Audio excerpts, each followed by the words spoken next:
The elephant in the room is definitely existing buildings.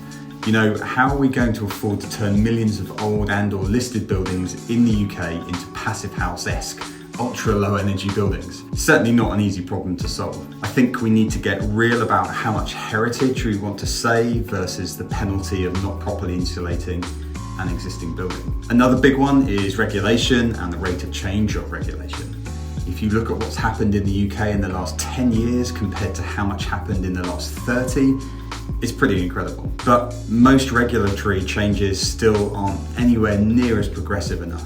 Most developers will do the absolute bare minimum they can to get away with, while only a small percentage go above and beyond of their own accord because they know it's the responsible thing to do. So yeah, it's a huge challenge. We need to get the government to accelerate action and raise the bar of new building regulations so that they're challenging and on par with the types of buildings the best architects and the best developers are already designing and building. And I think the third big challenge is how we can reduce the prices of renewable energy technologies so that we can get the right kit into as many houses as quickly as possible. Willingness isn't the problem is always cost. We need to get the economies of scale sorted out. Climate change now seems to be advancing more quickly than even the scientists predicted, so we really do need to move more quickly and address these challenges, particularly as buildings account for almost 40% of global CO2 emissions.